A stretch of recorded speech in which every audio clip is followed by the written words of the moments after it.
He called me a disappointment. Not to my face, of course. No, he said it at dinner. With a full plate in front of him, a roof over his head, a healthy heart, still beating. And every bit of that was because of me. My name's Logan. I'm a construction manager in Birmingham, Alabama. I build homes, I pour foundations, I wear steel-toe boots and come home covered in dust. It's not glamorous, but it pays well. And for 6 years, every single month, I paid for my dad's heart medication. $2,400, no questions asked. He never knew, not once. He thought insurance covered everything, and I let him believe that. Until last month, at a family dinner. He laughed, looked right at my cousin and said, "Logan's still swinging hammers. Nearly 30, no ambition, just a hopeless handyman." My cousin Emma was filming the dinner for her Instagram story. She caught every word. That night, she sent me the recording. I listened, twice, then 3 times. My stomach sank. My chest burned. He didn't just disrespect me. He erased 6 years of sacrifice with one smug laugh. So I did something I never thought I would. I cut him off. No more payments, no more pharmacy calls, no more covering for a man who wouldn't even call me his son. And 1 month later, the bills hit him like a wrecking ball. Now he's drowning in the debt I used to carry. And I'm finally free. This is the story of how I let the truth and the invoices deliver the revenge he never saw coming. Logan Reed doesn't talk much. Most days he lets the hammer speak for him. Steel-toe boots, dusty jeans, sunburnt skin under a worn-out cap. He's 30, single, lives alone in a 1-bedroom apartment outside Birmingham, Alabama. Not flashy, not loud, but reliable. The kind of guy who shows up early and stays late. The kind of guy who doesn't complain even when the rain ruins the concrete pour. Even when his father calls his job unimpressive. Logan works as a project manager for Oakline Builds, a residential construction company. He started at the bottom, digging trenches, carrying lumber. Now he manages entire builds, homes for real families. He takes pride in that, seeing foundations turn into walls, watching empty lots become something someone will call home. He's not chasing promotions. He's not posting wins online. He's just building. But behind the quiet grit, there's a truth no one sees. Logan has been paying for his father's heart medication every single month for 6 years straight. $2,400, like clockwork. No praise, no thank you. In fact, his dad doesn't even know, because Logan never told him, never wanted the spotlight, never asked for anything in return. He just kept showing up. To the job site, to the pharmacy, to the mailbox where he made sure the bills went to him, not to his dad. He thought he was doing the right thing, until the day his father opened his mouth and shattered everything. Logan didn't always carry this kind of weight. Back when he was 22, he still smiled more, still thought hard work could fix anything. Then his mom got sick. Stage 4, too late, too fast. She was the glue, the balance between his silence and his father's sharp tongue. When she passed, everything cracked. His dad, Donald, didn't cry at the funeral, didn't say much at all. But a few months later, he collapsed in the kitchen. Heart failure. The first attack. Logan rushed him to the ER, stayed in the hospital overnight, filled out paperwork, talked to doctors. They said it was manageable with the right meds, regular checkups, strict schedules. But no one asked, who's going to pay for all this? Logan didn't ask either. He just started. He gave the pharmacy his card, changed the billing address, took on side jobs, weekend site work, late night framing crews, skipped vacations, skipped birthdays. When people asked why he looked tired, he said, long week. But the truth, he was keeping someone alive, quietly, patiently, and still. Every time he showed up for Sunday dinner, his dad would say something like, "You still haven't moved out. How long do you plan on playing in the dirt?" Logan smiled, took another bite, swallowed the words. Because for him, being a good son meant enduring. Until one day it didn't. To the outside world, Logan looked like a dutiful son.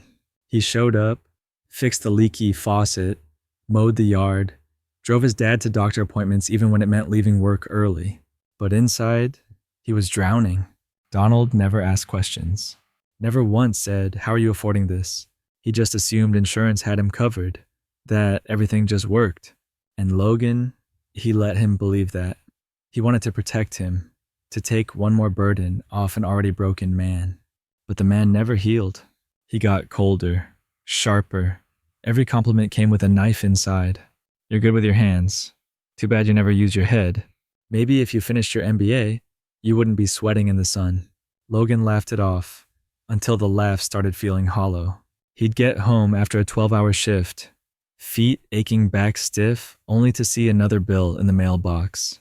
And a voicemail from his dad. Can you pick up my refill tomorrow? I don't have time.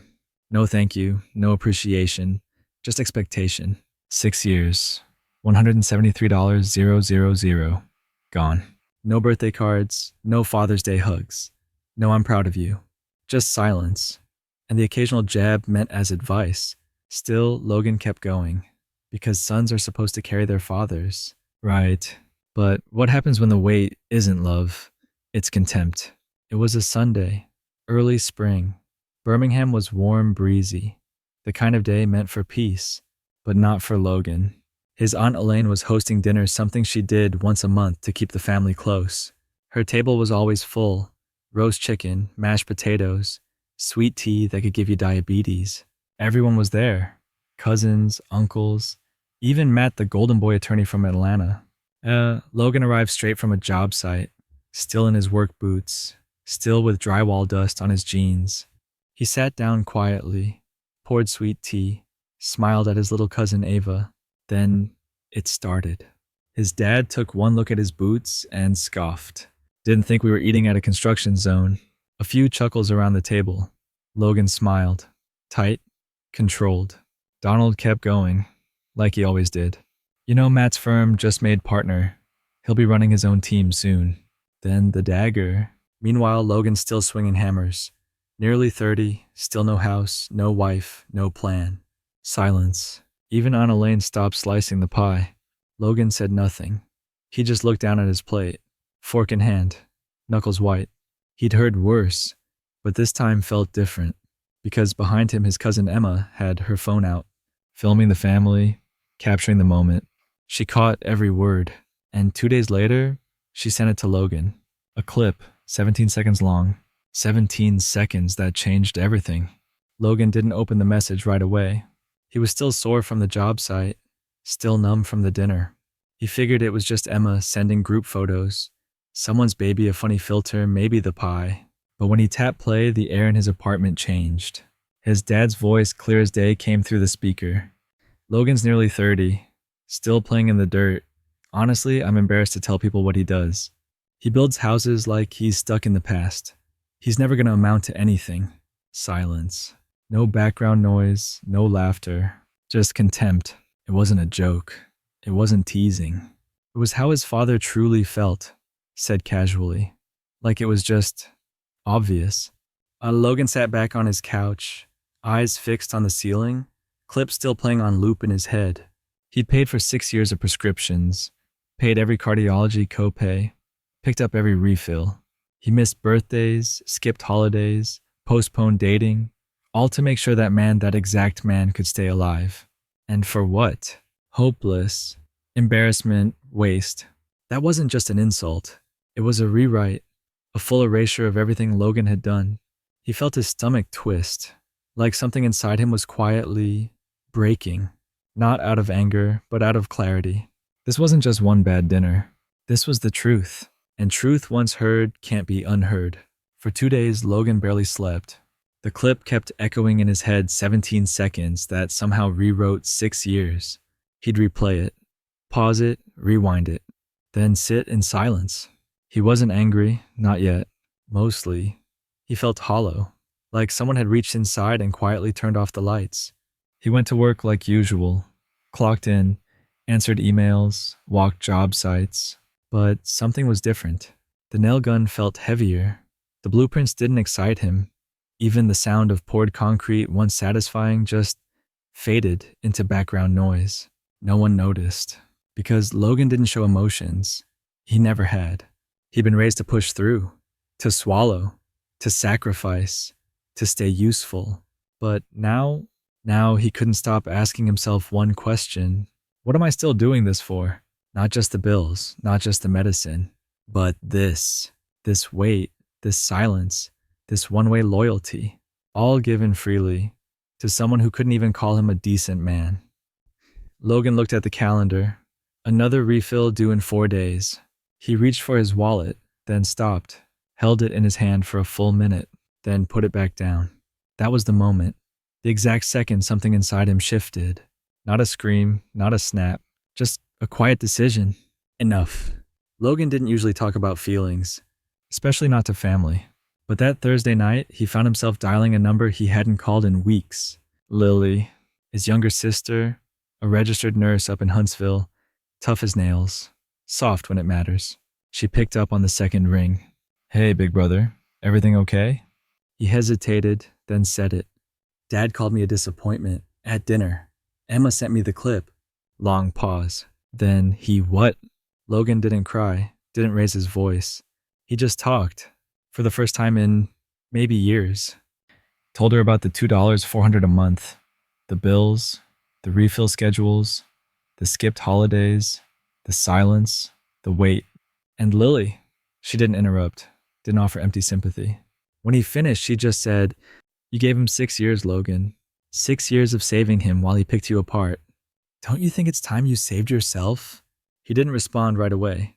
"I'm not trying to punish him," he finally said. "I know. I'm not angry." "That's the worst part," Lily whispered. "You're not even angry. You're tired." Logan closed his eyes, let the silence settle between them. Then Lily added, "You've done enough. Now do something for you." That sentence like a match to dry timber. Logan didn't know it yet, but she had just given him permission to stop bleeding quietly. The next morning, Logan woke up before sunrise. No alarm, just instinct. He didn't go to the gym, didn't make coffee, didn't scroll. He opened a drawer in his desk and pulled out 6 years of paper, receipts, invoices, pharmacy statements, specialist copays, insurance letters addressed to him, not his dad. Each one dated, each one with his credit card number on it. He started sorting, by year, by provider. There was something sacred about putting it all on the table. Literally. It looked like a crime scene, but the only victim was his silence. Then he opened a blank document on his laptop, titled it Letter to Dad. He didn't write with anger, didn't call names, didn't vent. He wrote facts, plain and clear. 6 years, $2, $400 a month, roughly $173,000. How he changed the billing address, how he paid without asking, how Dad never once questioned how the meds got refilled. And at the bottom, he wrote, "You called me a disappointment, but I kept you alive. Now it's time you take responsibility for your health and for your words." He signed it, folded it, slid it into an envelope. Tomorrow he'd hand-deliver it. No fireworks, no screaming, just truth, stamped and sealed. Friday afternoon, lunch break. Logan sat in his truck windows down, envelope on the passenger seat. Sunlight hit the dashboard, but his hands felt cold. He took a breath and made the first call. Brookline Pharmacy. He knew the voice on the line, Brenda. She'd handled his dad's prescriptions for years. "Brookline, this is Brenda. Hi, it's Logan Reed. I need to remove my payment information from Donald Reed's account." Silence. Then, "Are you sure that's going to change his copay structure significantly?" "I'm sure. Effective immediately. No future charges to my card." Brenda paused. "He's due for a refill next Wednesday. Then he'll need to figure it out." He ended the call, shaky breath out, then dialed again. "Cardiology office." Dr. Willis's nurse answered. "Hi, this is Logan Reed. I'd like to update billing for my father's appointments. Please remove my name and contact. Send everything directly to him from now on." "Has something changed?" "Yes, I won't be involved anymore." She hesitated, then simply replied, "Understood." One final call, his health insurance liaison. Same message. Clear, calm, non-negotiable. By the time he hung up, his hands were steady. The cord was cut. No more quiet payments. No more behind-the-scenes rescues. No more pretending. For 6 years, he shielded his father from reality. Now, reality could knock on Donald Reed's front door, just like the bills that were on their way. That evening, Logan drove across town. Windows cracked. Envelope on the passenger seat. Same one he sealed that morning. The closer he got to his dad's house, the heavier the air felt. Not tense, just thick, like everything unsaid was waiting on the porch. Donald was in the living room TV humming in the background. Same recliner, same cold sweet tea on the side table, same man, with no idea what was coming. Logan didn't sit. He didn't stay long. He just handed his father the envelope and said, "Some information you should have." Donald raised an eyebrow. "What's this?" "Read it." Logan turned and walked out. No drama, no explanation, no need. In the car, he sat with the engine off, watching through the window. He saw his dad open the envelope, saw his eyes move across the page, saw his shoulders drop. Then his expression changed. Not anger, not confusion, shock, followed by something closer to guilt. Inside the letter, every receipt, every total, every month, every dollar, a timeline of sacrifice his dad never noticed. And at the bottom, "You never asked how the bills got paid. You never asked if I was okay. But you asked why I wasn't more successful. Now you know why. I won't be your silence anymore." That night, Logan didn't sleep much. But for the first time in years, he didn't feel small. He felt finished. 3 days later, Logan's phone rang at 6:42 a.m. Dad flashed across the screen. He let it ring, then again and again. On the fourth call, he answered. "Logan, the pharmacy had just called me." Donald's voice was sharp, panicked. "They said my insurance isn't covering the full refill anymore. It's over $2,000. Logan kept his tone calm. "Even. That's what it's always cost." No, that can't be right. They said you were paying something some card's been on file for years." "Mine. Until last week." Silence. Then, "Why would you just cut me off like that?" Logan paused. Let the weight settle. "Because you cut me off years ago. You just didn't use a credit card." Another silence. Longer this time. Donald exhaled a slow, shaky sound Logan hadn't heard since the hospital years ago. "How much?" he finally asked. $173,000. Logan heard his father sit down. He didn't say thank you, didn't say sorry, just, "I had no idea." Logan's voice was steady. "That was the problem." Then he hung up. No rage, no yelling, no guilt trip, just closure, for once on Logan's terms. And for Donald, that first bill wasn't just money. It was a mirror, one he couldn't look away from. Emma hadn't meant to start a war. She just posted the clip, 17 seconds of her uncle's voice, into the family group chat. No caption, no emojis, just the raw footage. Then she muted the thread. By noon, the chat had exploded. "Aunt Marlene. Did he really say that, Uncle Travis? I thought Logan was the one covering the medical stuff." Cousin Tara Matt saw the video too. Said it made him sick. By evening, Logan's phone buzzed with missed calls. Not from his dad. From people who never used to notice him. People who once laughed at Donald's jabs. People who now were silent. Trevor, his older cousin in the army, called from Germany. "You paid for his heart meds, and he said that." "Yeah." "Jesus. What did he say when you stopped?" "Not much, just shock. If you ever need help, Logan, you call me. Don't go quiet again, okay?" That one hit deeper than expected. Logan nodded, even though no one could see it. Across town, Donald sat in his recliner phone on silent group chat, unread. He hadn't spoken to anyone all day. And the next time he did, it wasn't to defend himself. It was to ask, "How did I not know?" But by then, everyone else already did.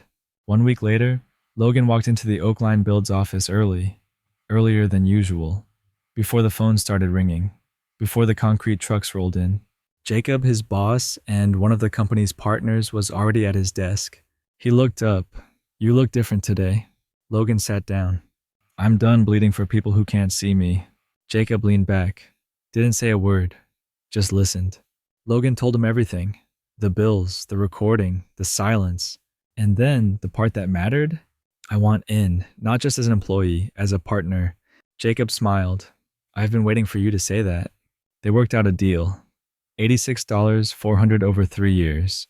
Sweat equity plus investment. Same amount Logan used to spend keeping someone else alive. Now, it would build something of his own. That evening, he opened a new savings account. Set an automatic transfer, $2, $400 month. Same number, new purpose. That weekend, he met Jennifer for dinner. Not just coffee this time, not rushed, not casual, She asked how he was. I'm learning to spend my time on things that give back. Like a return on investment, she smiled. Exactly. He wasn't angry anymore. Not bitter. Not broken. He was rebuilding, only this time for himself.